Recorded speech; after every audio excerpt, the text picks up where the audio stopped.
Hello students, अपन अपने 5th chapter में चल रहे हैं जिसका नाम है इलेक्ट्रिक करंट। तो कल वाला जो वीडियो है उस वीडियो में हमने थोड़ा अबाउट सेल देखा था कि सेल क्या होता है और सेल कैसे बनता है। ये हमने थोड़ी सी स्ट्रक्चर बनाई थी, थोड़ा सा इसको इमेजिन किया था कि सेल एक्चुअल में होता कैसा है और सेल में क्या क्या अंदर क्रियाएं होती है। तो मैं उसका थोड़ा वापस डायग्राम बना देता हूं ताकि आज जो मैं इनके बारे में जो फैक्टर बता रहा हूं वो और अच्छे से समझ में आए। जैसे हमने कल ये डायग्राम बनाया था, हमने कहा था इसमें क्या होता है, इलेक्ट्रोलाइट होता है। हमने ये कहा था कि इसमें क्या मौजूद होता है, इसमें इलेक्ट्रोलाइट मौजूद होता है। थोड़ा सा बता रहा हूं, कल वाले वीडियो में मेरा पूरा बताया हुआ आपको। इसमें इलेक्ट्रोलाइट मौजूद होता है और इसमें 2 इलेक्ट्रोड होते हैं। 2 क्या होते हैं बच्चों, इलेक्ट्रोड होते हैं। 2 इलेक्ट्रोड होते हैं। एक इलेक्ट्रोड पे क्या होता है, इलेक्ट्रॉन मतलब नेगेटिव चार्ज होते हैं, और एक पे क्या होता है, पॉजिटिव चार्ज होता है। जिस पे नेगेटिव चार्ज होता है हमने उसको एनोड कहा है और इसका मान V नेगेटिव रखा, और जिसके ऊपर पॉजिटिव चार्ज होता है हमने उसको कैथोड कहा है और इसका V पॉजिटिव। फिर हमने इसको बाहर से कनेक्ट कर दिया, ये रेजिस्टेंस हो गया इसका, ये इसका रेजिस्टेंस हो गया बच्चों R। ओके, यहां से इलेक्ट्रॉन फ्लो होंगे, ये इलेक्ट्रॉन फ्लो की डायरेक्शन है, और यहां से अगर इलेक्ट्रॉन फ्लो की डायरेक्शन ये है तो हमने करंट की डायरेक्शन को इस डायरेक्शन में दिखाया था कि ये करंट की डायरेक्शन है, क्योंकि करंट की डायरेक्शन क्या होती है, इलेक्ट्रॉन की डायरेक्शन के अपोजिट होती है। तो ये कल हमारा कुछ प्रकार से सेल बना था और हमने ये कहा था कि सेल में एक्सोथर्मिक रेडॉक्स रिएक्शन होती है। सेल में एक्सोथर्मिक रेडॉक्स रिएक्शन का मतलब क्या होता है, उष्माक्षेपी और अपचयन और ऑक्सीकरण। रेडॉक्स का मतलब ऑक्सीडेशन प्लस रिडक्शन, दोनों अभिक्रियाएं, दोनों रिएक्शंस इसमें होती है। और फिर यहां से क्या होती है, एनर्जी रिलीज होती है। जब ये एनर्जी रिलीज होती है तो इलेक्ट्रॉन एनर्जी का थैला भरता है और यहां से चक्र ये निकालता है, और इलेक्ट्रॉन यहां,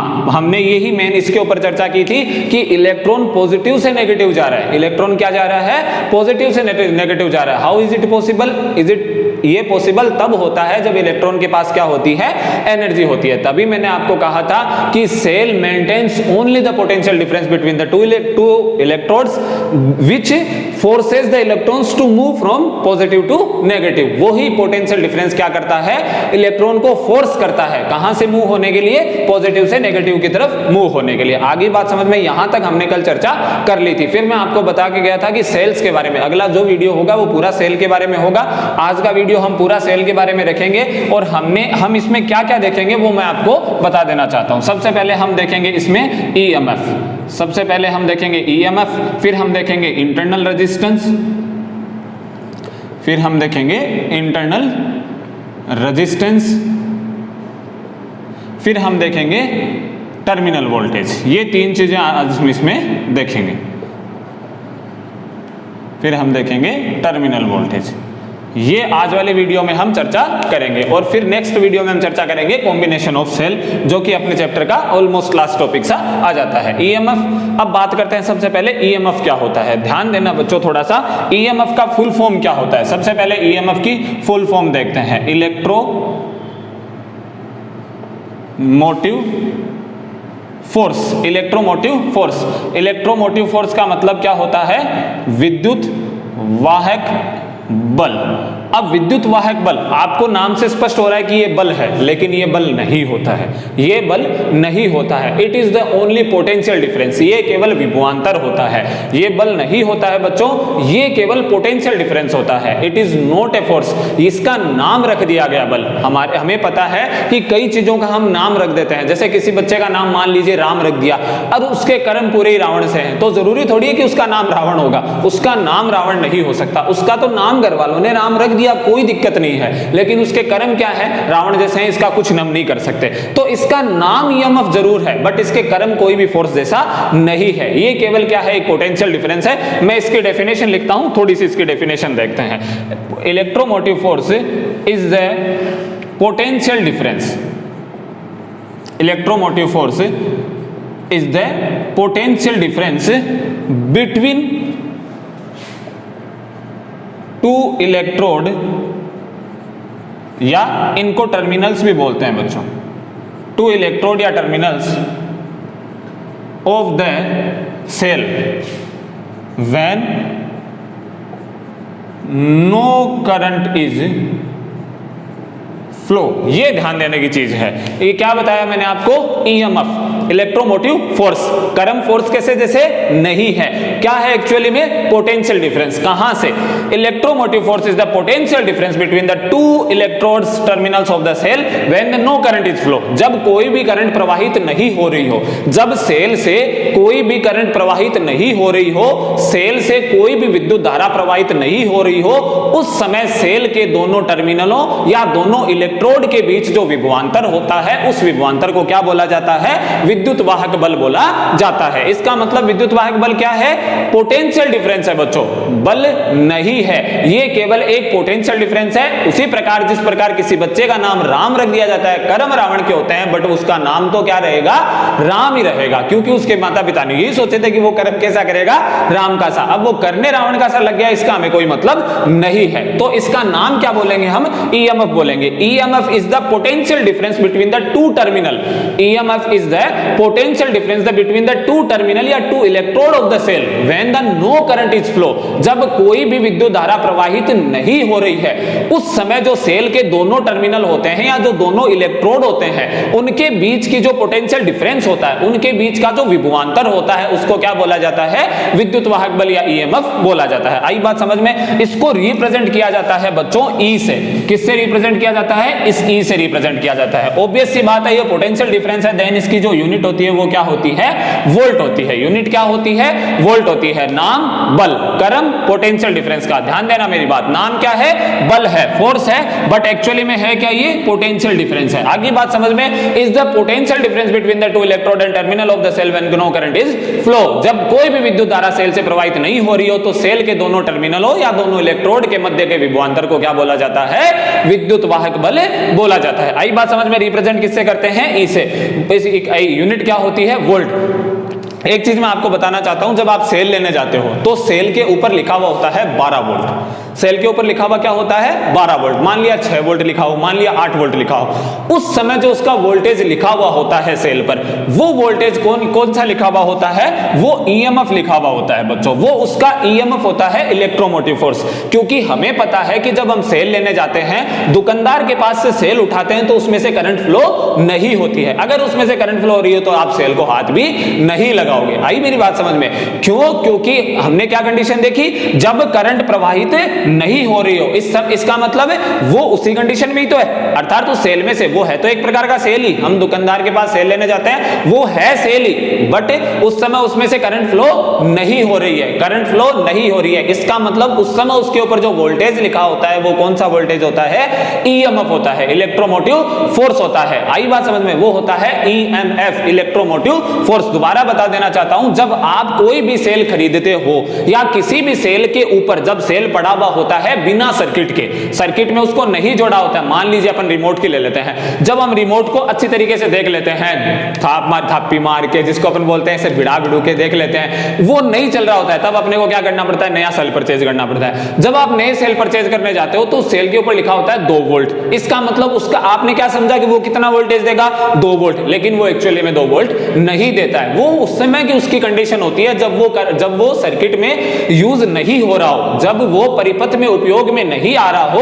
उस समय की उसमें कंडीशन क्या होती है, 2 वोल्टेज की, और वो जो वोल्टेज लिखी होती है वो बच्चों क्या कहलाती है, ईएमएफ कहलाती है, जिसकी फुल फॉर्म क्या होती है, इलेक्ट्रोमोटिव फोर्स। इसका मतलब ये क्या है बच्चों, ये एक प्रकार की एक्सपेक्टेशन है, क्या है, एक प्रकार की एक्सपेक्टेशन है, हमारी आशा है, ये क्या है, केवल आशा है, और ये रियलिटी में उतरने वाली नहीं है, ये हमारी केवल आशा है बच्चों। आशा मतलब होप है, ये हमारी एक्सपेक्टेशंस है, हमारी उम्मीद है हमारी कि ये सेल हमें कितना देगा, अगर इसके ऊपर 12 वोल्ट लिखा हुआ हो तो इसका मतलब ये कितना देगा हमें, 12 वोल्ट, बट सेल 12 वोल्ट नहीं देगा जब उसको सर्किट में यूज किया जाएगा। आई बात समझ में, हाँ जी।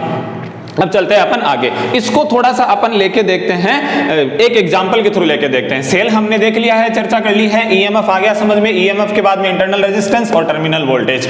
ईएमएफ पता चल गया क्या होता है, उतारना बच्चा फटाफट, फिर अपन आगे चलते हैं। ईएमएफ को थोड़ा सा देखते हैं एग्जाम्पल के थ्रू, क्या होता है ईएमएफ। जैसे मान लीजिए कि आपने 12 वोल्ट की बैटरी लाया, ओके, 12 वोल्ट का सेल खरीद के लिया है, हमने 20 रुपए खर्च दिए हैं सर, 12 वोल्ट का सेल ले आए हैं हम, ओके, कोई दिक्कत नहीं है, ले आए हो तो अब सर्किट में इसको यूज करते हैं और आपकी एक्सपेक्टेशंस को मिट्टी में मिला देते हैं। ओके, ये अपना सेल, ये सेल के साथ एक हमने रेजिस्टेंस को यूज कर लिया। ये R बराबर मान लिया कितना ओम है, 4 ओम। ये 12 वोल्ट की बैटरी है, प्लस माइनस। ओके, अब अपनी कैलकुलेशन क्या है बच्चों?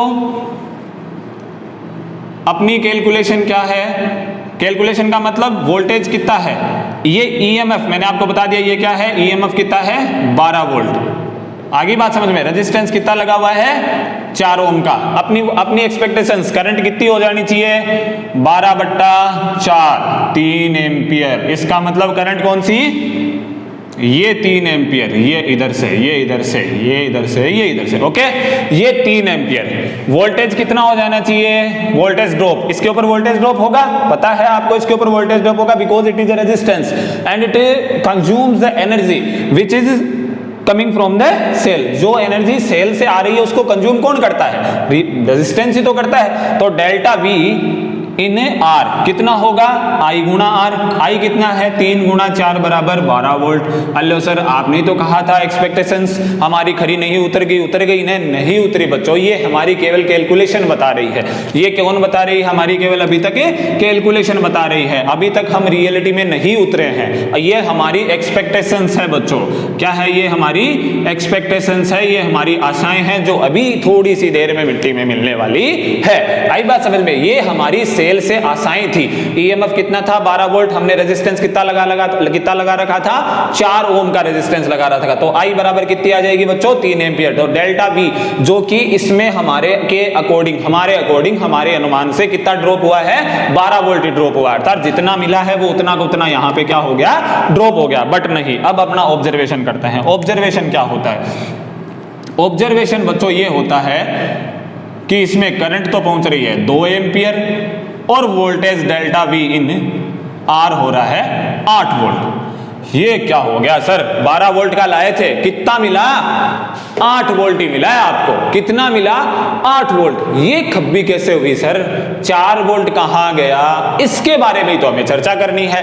इसके बारे में चर्चा करते ही हमारा एक नया फैक्टर प्रोड्यूस होगा जिसका नाम क्या होगा, इंटरनल रेजिस्टेंस। जिसका नाम क्या होता है, इंटरनल रेजिस्टेंस। ध्यान देना मेरी बात समझना बच्चों थोड़ा सा, दिस इज द रियलिटी, ये रियलिटी है हमारी। ये एक्सपेक्टेशंस थी केवल कि 12 वोल्ट का लाए थे 12 वोल्ट ही मिलेगा, नो जी, 12 वोल्ट का लाए थे 12 वोल्ट मिलेगा ना, एकदम गलत, बिल्कुल नहीं मिलेगा।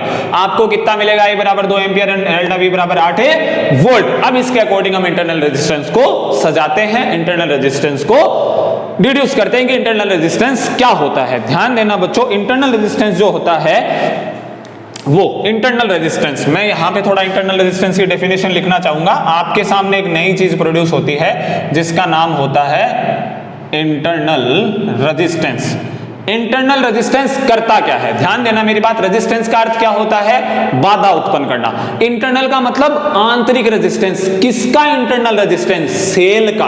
किसका इंटरनल रेजिस्टेंस, सेल का। ये कहां होता है, ये होता है दोनों इलेक्ट्रोड के बीच में, दोनों इलेक्ट्रोड्स के बीच में। मैंने आपको कल क्या कहा था, इलेक्ट्रॉन आता है, इलेक्ट्रॉन चक्रिया निकाल के आता है, आते ही पॉजिटिव से कहां जाता है, नेगेटिव से। जब वो पॉजिटिव से नेगेटिव जाता है तो वो कुछ न कुछ टाइम मटेरियल में भी तो घूमता है, जो कि इलेक्ट्रोलाइट था, विद्युत अपघटय था। जब वो मटेरियल में भी घूमेगा तो मटेरियल के अदर जो एटम्स है उनसे क्या करेगा, टक्कर, धड़ाधड़ टक्कर करेगा। जब टक्कर करेगा तो उसकी एनर्जी क्या होगी बच्चों, खत्म होगी थोड़ी बहुत। इसका मतलब जितनी एनर्जी थैले में भर के लाया था उतनी एनर्जी आगे नहीं ले जाएगा, उतनी एनर्जी आगे नहीं ले जाएगा। वो एनर्जी कहां खत्म हो रही है, कोलिजन में हो रही है। किनके साथ, other atom of the electrolyte, जो विद्युत अपघटय के दूसरे परमाणु हैं उनके साथ टक्कर करने में उसकी एनर्जी क्या हो रही है, रिलीज हो रही है, मुक्त हो रही है, उसकी एनर्जी क्षय हो रही है, लॉस हो रही है उसकी एनर्जी में से। आई मेरी बात समझ में। और उसी को क्या बोलते हैं हम, इंटरनल रेजिस्टेंस बोलते हैं। इसका मतलब इंटरनल रेजिस्टेंस, रेजिस्टेंस होता है किसका, सेल का, जो कहां बनता है, दोनों इलेक्ट्रोडों के बीच में बनता है। अब इसकी डेफिनेशन लिखते हैं, क्या होता है बच्चों, internal resistance is the obstruction, internal resistance is the obstruction offered to the path of the current,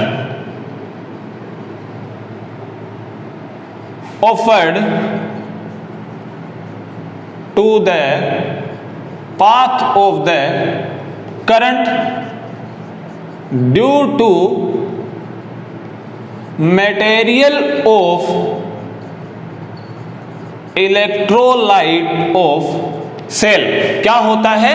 it is obstruction, ये बाधित उत्पन्न किया जाता है। ऑफर्ड मतलब उसको दिया जाता है। Due to the path of the current, current का जो रास्ता होता है उसमें बाधा उत्पन्न करता है। किसके कारण से? मटेरियल ऑफ इलेक्ट्रोलाइट, जो हमारा विद्युत अपघटय होता है उसके पदार्थ के ऊपर निर्भर करता है। हमें पता है विद्युत अपघटय के परमाणु से, मैं आपको सीधा डेफिनेशन पे नहीं जाके एकदम बढ़िया एग्जांपल बताता हूं। इलेक्ट्रॉन क्या आता है? पॉजिटिव से घूमता हुआ आता है। पॉजिटिव से जैसे आता है उसको कहां जाना पड़ता है? नेगेटिव की तरफ जाना पड़ता है। हमें पता है पोटेंशियल डिफरेंस के कारण उसके ऊपर एक फोर्स लगता है, वो उसको कहां भेजता है? नेगेटिव की तरफ भेजता है। ये हमें क्लियर पता है, इसमें हमारे लिए कोई भी शक की बात नहीं है, क्योंकि हम इसकी चर्चा पीछे वाले वीडियो में बहुतायत में कर चुके हैं। जब ये जाता है एनर्जी लेके, तो जब इलेक्ट्रोलाइट में थोड़ा तो समय गुजारता है, क्योंकि दोनों इलेक्ट्रोड चिपके हुए नहीं होते हैं, ये आपको बात अच्छे से पता है। जब दोनों इलेक्ट्रोड चिपके हुए नहीं होते हैं, इसका मतलब वो कुछ टाइम ट्रेवल करता है इलेक्ट्रोलाइट में। जब इलेक्ट्रोलाइट में ट्रेवल करेगा तो वो इलेक्ट्रोलाइट के अदर एटम्स के साथ क्या करेगा?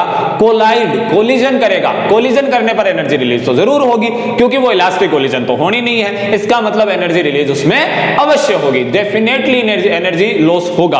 वो एनर्जी लॉस ही क्या कहलाता है? इंटरनल रेजिस्टेंस कहलाता है। इसका मतलब ये जो करंट और वोल्टेज में कमी आ रही है वो किसके कारण आ रही है? इंटरनल रेजिस्टेंस के कारण आ रही है। किसके कारण आ रही है बच्चों? इंटरनल रेजिस्टेंस के कारण आ रही है। ये चीज ध्यान में रखना। ये किसके कारण आ रही है? इंटरनल रेजिस्टेंस के कारण ये कमी आ रही है। इसका मतलब इस सर्किट में साथ में एक चीज हमें और बनानी पड़ेगी जो हम नहीं बनाए थे अभी तक, बनाते हैं। ध्यान देना, ये 12 वोल्ट की बैटरी प्लस माइनस, यहां एक रेजिस्टेंस और बनाया, ये तो वो अपना 4 ओम का रेजिस्टेंस है ही, ये 2 ओम का, ये 12 वोल्ट की बैटरी। अब देखो बच्चों, अब ध्यान देना मेरी बात, ये दोनों रेजिस्टेंस, ये इंटरनल रेजिस्टेंस है, इसको रिप्रेजेंट किया जाता है R से, इसको हम रिप्रेजेंट कर रहे हैं कैपिटल R से। ये एक्सटर्नल रेजिस्टेंस है, ये इंटरनल रेजिस्टेंस है। इंटरनल रेजिस्टेंस किसका? सेल का।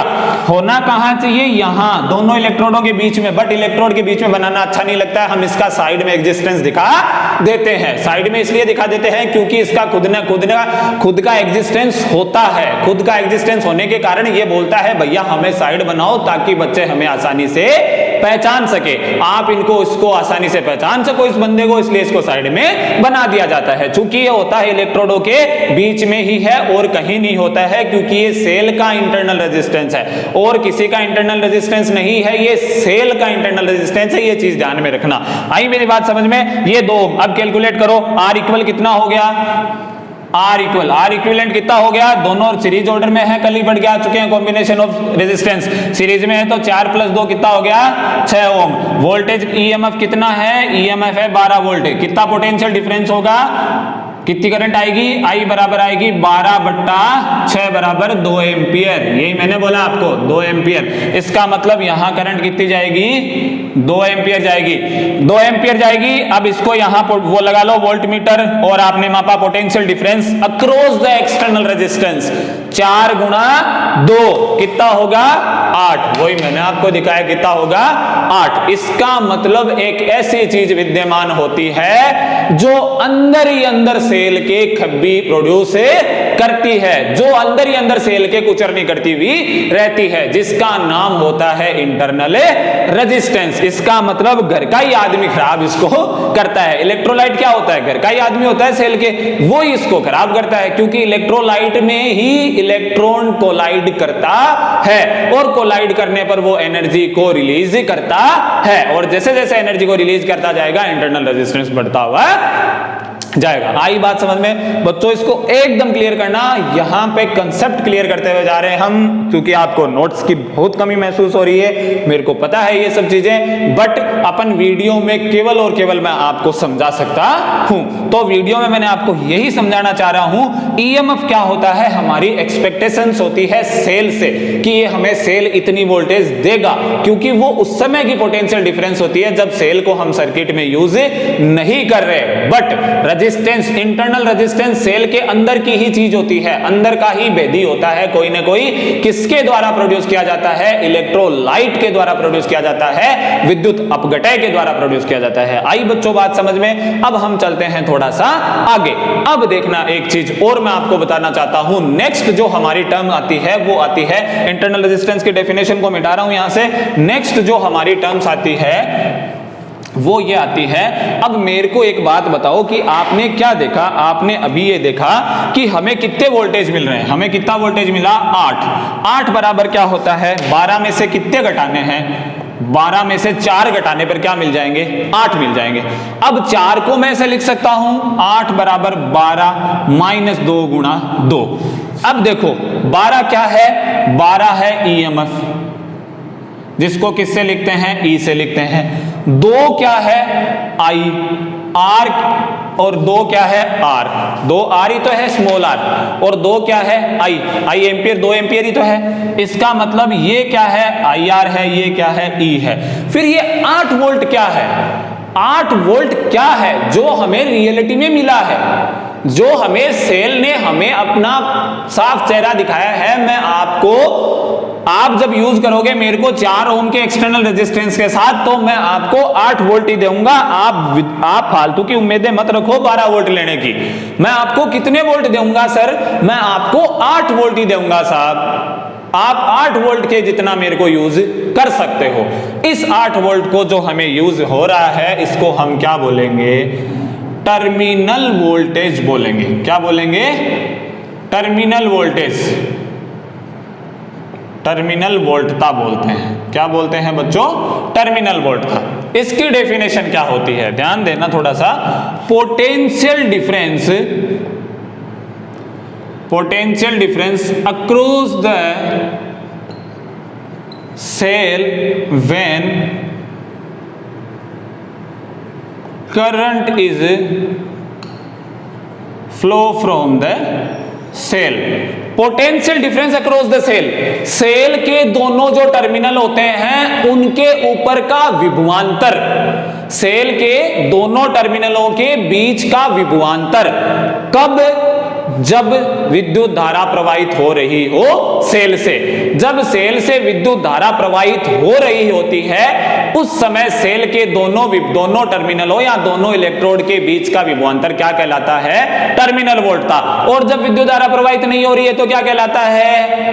ईएमएफ। क्या कहलाता है? ईएमएफ। इसका मतलब EMF and terminal voltage are both potential difference across the terminal of the cell या between the terminal of the cell. Across नहीं लगाओगे तो क्या लगा दोगे? बिटवीन लगा देना, बिटवीन द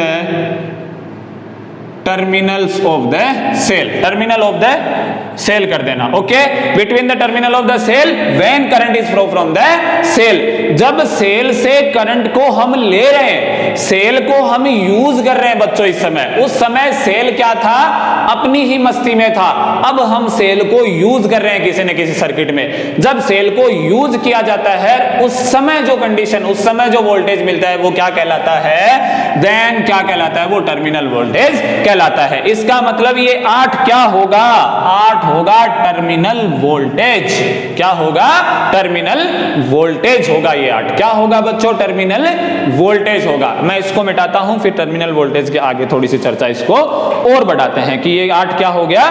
टर्मिनल वोल्टेज हो गया। ओके, इसको भी मिटा देता हूं। टर्मिनल वोल्टता की डेफिनेशन आपने लिख ली होगी। डायग्राम आपके सामने है, मेरे को डायग्राम याद है, तो अपन आगे चर्चा करते हैं इसके ऊपर। ओके, क्या मिला बच्चों? टर्मिनल वोल्टता, टर्मिनल वोल्टेज, जिसको आप टीवी से भी कर सकते हो रिप्रेजेंट, सिंपल वी से भी रिप्रेजेंट कर सकते हो। Terminal voltage is equals to EMF, electromotive force, minus current I dot internal resistance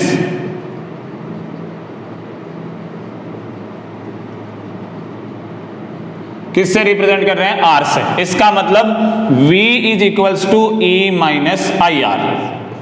ये आई बड़ा नहीं लेके स्मॉल लिख देता है, E minus I are. Okay, ये क्या होता है, हमारे पास फॉर्मूला होता है सेल के लिए। चूंकि हमने एक एग्जांपल के साथ किया है इसलिए हमें ज्यादा समझ में आना चाहिए। हमने क्या देखा, 12 वोल्ट का सेल था, उसके साथ 2 ओम का इंटरनल रेजिस्टेंस, 4 ओम का एक्सटर्नल रेजिस्टेंस, इस सर्किट में सेल को यूज करना था। उस समय हमें 8 वोल्ट उस सेल के द्वारा मिला। वो 8 वोल्ट क्या कहलाती है, वो 8 वोल्ट सेल की टर्मिनल वोल्टेज कहलाती है। होती दोनों टर्मिनलों के बीच में ही है, बट कब, जब सेल को यूज किया जा रहा हो, सेल से करंट फ्लो हो रही हो। और ईएमएफ क्या होता है, जब सेल से करंट फ्लो नहीं हो रही है। इंटरनल रेजिस्टेंस क्या होता है, obstruction the path of the current due to the type of material of electrolyte. Electrolyte के मटेरियल के कारण वो क्या करता है, करंट के पाथ को ऑब्स्ट्रक्ट करता है। आई बात समझ में, बाधित करता है। क्यों, क्योंकि इलेक्ट्रॉन आता है, उनके एटम से कोलाइड करता है और अपनी एनर्जी को लॉस करता जाता है। हुई बात क्लियर? ध्यान देना बच्चों थोड़ा सा, और मैं आपको इसको और समझाना चाहता हूं। मैं यहां पे एक डायग्राम बना रहा हूं, यहां पे एक डायग्राम बनाया, जैसे ये मान लिया अपने पास सेल, ये इसका इंटरनल रेजिस्टेंस, तो अब सेल के ये आर और ये प्लस ये माइनस। अब ध्यान देना एक चीज कि हुआ क्या, ये आर है, यही तो है दोनों टर्मिनल सेल के, ये ए हो गया और ये हो गया बी, यही तो है दोनों टर्मिनल सेल के। दोनों टर्मिनल कौन से हैं, ये ए और ये बी। अब आप कहोगे ये टर्मिनल है सेल के क्योंकि ये तो रेजिस्टेंस आ गया, तो बच्चों ये रेजिस्टेंस अंदर ही है इसके। मैंने आपको पहले भी बता दिया ये रेजिस्टेंस अंदर ही बनाना चाहिए, बट हम अंदर नहीं बनाते हैं, क्योंकि ये कहता है मेरा एग्जिस्टेंस आप अलग दिखाओ, क्योंकि मैं ही हूं जो अंदर खबी करता हूं सबसे बड़ी। आई बात समझ में? तो ये यहां पे आर और ये बी का पोटेंशियल कितना मान लिया, वीबी, ए का पोटेंशियल कितना मान लिया, वीए। आई बात समझ में? कोई दिक्कत नहीं? नहीं सर कोई दिक्कत नहीं। अब देखना बच्चों यहां से क्या होता है, फिर यहां से करंट स्टार्ट, करंट जाते जाते जाते जाते जाते जाते ये वापस करंट आ गई आई। ओके, ये आई आ गई, कोई दिक्कत नहीं, आई आ गई। यहां से आई रवाना हुई थी, एक्सटर्नल सर्किट में से जाते हुए वापस इंटरनल सर्किट में एंटर कर गई। यही तो होता है सर्किट, यही तो होता है कंप्लीट सर्किट। ये इंटरनल सर्किट है अपना, उससे एक्सटर्नल हमने वायर जोड़ा, वायर के मीडियम से ये क्या हो गई वापस, ऐसे ऐसे तो चलता रहता है, चक्रीय ही तो निकालते रहते हैं इलेक्ट्रॉन। अगर इलेक्ट्रॉन चक्रीय नहीं निकालेगा तो करंट प्रोड्यूस कैसे होगा, यही तो बात है मेन। आई बात समझ में? ये आर हो गया। अब ध्यान देना मेरी बात, वीबी पूछा, वीबी आया था पोटेंशियल, वीबी में से इसके ऊपर कितना पोटेंशियल डिफरेंस ड्रॉप हो गया, क्योंकि हमें पता है करंट हमेशा हायर पोटेंशियल से लोअर पोटेंशियल की तरफ जाती है। ये पता है ना हमें, हायर पोटेंशियल से लोअर पोटेंशियल की तरफ जाती है करंट।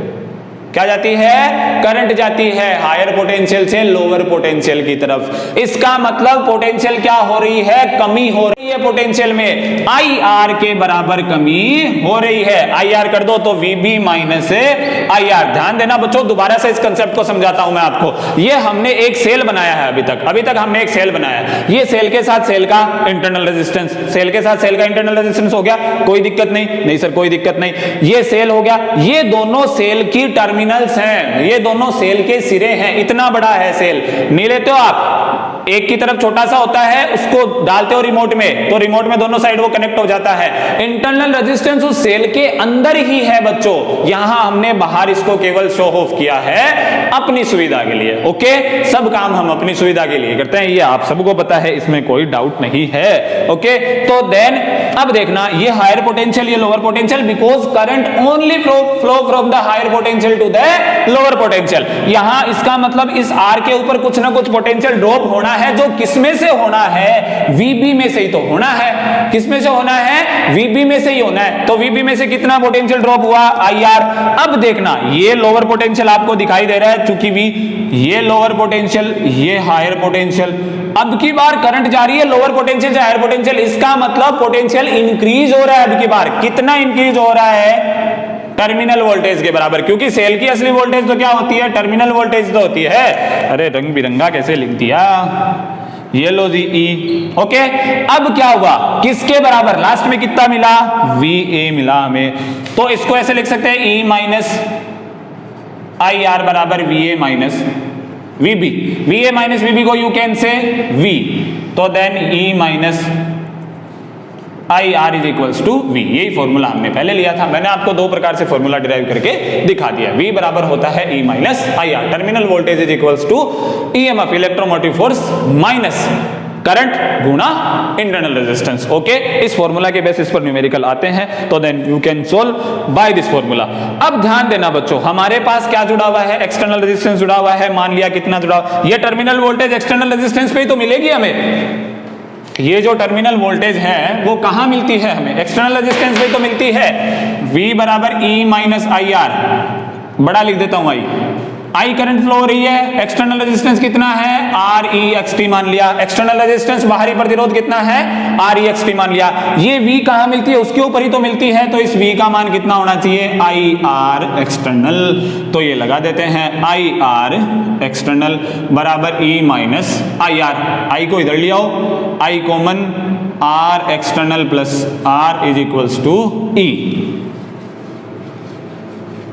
ओके,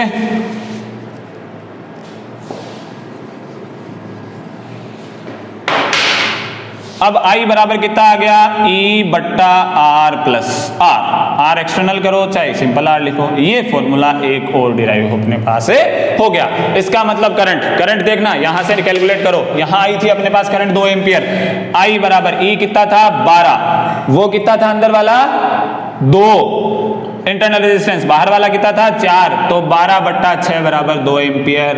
ये काम करता है सर, नियम काम करता है तो आपको समझना पड़ेगा। आई बात समझ में, ये सेल के बारे में चर्चाएं हमारी पूरी होती है।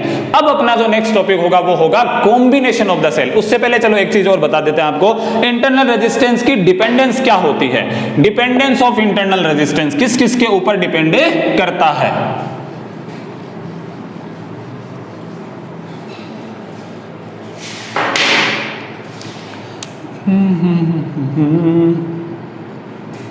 डिपेंडेंस स्पेलिंग के बताना भी internal resistance, dependence of internal resistance क्या होता है। सबसे पहले बात करते हैं number first, area of electrode. Area of electrode, ध्यान देना, जब एरिया बढ़ जाएगा, इलेक्ट्रोड पे ही तो घूमता है इलेक्ट्रॉन। इलेक्ट्रॉन कहां जाता है, इलेक्ट्रोड से चढ़ता है वायर में जाता है, वापस इलेक्ट्रोड से उतरता है, वापस नीचे इलेक्ट्रोलाइट से होता है, वापस इलेक्ट्रोड पे चढ़ जाता है। ऐसे ही तो करता है इलेक्ट्रॉन, हमने देखा था सेल में ऐसे ही करता है इलेक्ट्रॉन। अब अगर आप एरिया बढ़ा दोगे तो क्या होगा, कोलिजन कम हो जाएगा। ऑब्वियस सी बात है, एरिया बढ़ा दोगे तो टक्करें कम कर देगा, टक्करें कम कर देगा, इसका मतलब इंटरनल रेजिस्टेंस क्या होगा, कम हो जाएगा। इसका मतलब एरिया इंक्रीज करने पर आर डिक्रीज होगा। Second, distance between the electrode,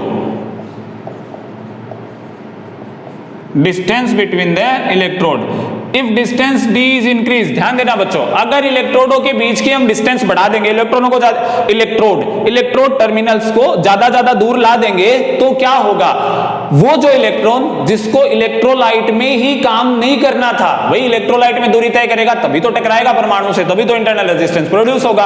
अब आप कर रहे हो, आप ज्यादा ट्रेवल कराओगे इलेक्ट्रोलाइट में, दोनों के बीच की डिस्टेंस इंक्रीज करने का मतलब क्या होता है, ज्यादा टाइम तक ट्रेवल कराओगे। जब ज्यादा टाइम तक उसको उसके अंदर ट्रेवल कराओगे, वो तो ज्यादा कोलिजन करेगा, ज्यादा कोलिजन करेगा, तो ऑब्वियस सी बात है इंटरनल रेजिस्टेंस क्या होगा, इंक्रीज होगा सर। तो इसका मतलब इंक्रीज होता है इंटरनल रेजिस्टेंस, डिस्टेंस इंक्रीज करते जाते हो, area of the electrode increase, then the internal resistance will decrease, distance between the electrode increase, then the internal resistance will be also increase. Okay, third point बच्चा area का हो गया, distance का हो गया।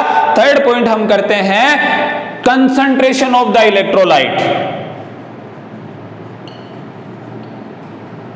Concentration of the electrolyte, C is increase. जब concentration बढ़ती जाती है तो R also will be increase. Concentration का मतलब क्या होता है, वैसे पूरा पार्ट केमिस्ट्री का है, कंसंट्रेशन वगैरह क्या होता है, फिर भी हम थोड़ी सी चर्चा कर लेते हैं। कंसंट्रेशन का मतलब होता है सांद्रता, इसका मतलब जिसका आप गोल बना रहे हो उसकी मात्रा, वो जितनी ज्यादा होगी, इसका मतलब एटम्स के नंबर उतने ज्यादा होंगे, इसका मतलब इलेक्ट्रॉनों को टक्करें उतनी ज्यादा करनी पड़ेगी। और इलेक्ट्रॉन जैसे ही टक्कर ज्यादा करता है, इंटरनल रेजिस्टेंस हमेशा क्या हो जाता है, इंक्रीज होता जाता है। इसका मतलब कंसंट्रेशन ऑफ इलेक्ट्रोलाइट इंक्रीज होगी तो रेजिस्टेंस क्या होगा, इंक्रीज होगा। अगर concentration of electrolyte increase, then internal resistance also will be increase. Fourth number का टॉपिक हम देखते हैं टेम्परेचर। टेम्परेचर इंक्रीज होगा, टेम्परेचर इंक्रीज होगा तो आर आल्सो इंक्रीज नहीं, डिक्रीज होगा। कैसे होगा भाई? टेम्परेचर इंक्रीज होगा तो क्या होगा? परमाणु दूर दूर चले जाएंगे, एटम्स दूर दूर चले जाएंगे, वॉल्यूम बढ़ जाएगा। वॉल्यूम बढ़ते ही क्या होगा? इलेक्ट्रॉन आसानी से निकल जाएगा। हमें पता है जब भीड़ छट जाती है तो हम आराम से निकल जाते हैं बिना कोई भिड़े किसी से। कोरोना में डिस्टेंस मेंटेन रखनी है हमें, तो वो डिस्टेंस मेंटेन हो जाएगी और इलेक्ट्रॉन झूठी टक्करें जाके नहीं करेगा। इलेक्ट्रॉन जाके हर किसी से नहीं भिड़ेगा, हर किसी से नहीं भिड़ेगा तो इसका इंटरनल रेजिस्टेंस ऑब्वियसली डिक्रीज होगा। इसका मतलब एरिया बढ़ाने पर क्या होता है? इंटरनल रेजिस्टेंस कम होता है। डिस्टेंस इलेक्ट्रोडों के बीच में बढ़ाने पर इंटरनल रेजिस्टेंस बढ़ता है। कंसंट्रेशन बढ़ाने पर भी बढ़ता है, टेम्परेचर बढ़ाने पर इंटरनल रेजिस्टेंस कम होता है। तो आज का हमारा वीडियो हम यहीं समाप्त करते हैं। इसमें हमने देखा सेल के अलग अलग फैक्टर्स। अब हम चर्चा करेंगे आगे कॉम्बिनेशन ऑफ सेल। एक वीडियो बनाएंगे जिसमें हम चर्चा करेंगे कॉम्बिनेशन ऑफ सेल और अच्छे से उसको पढ़ के फिर उसके ऊपर एक दो न्यूमेरिकल अपन जरूर करेंगे। ओके, तब तक स्टडी करो। Best of luck.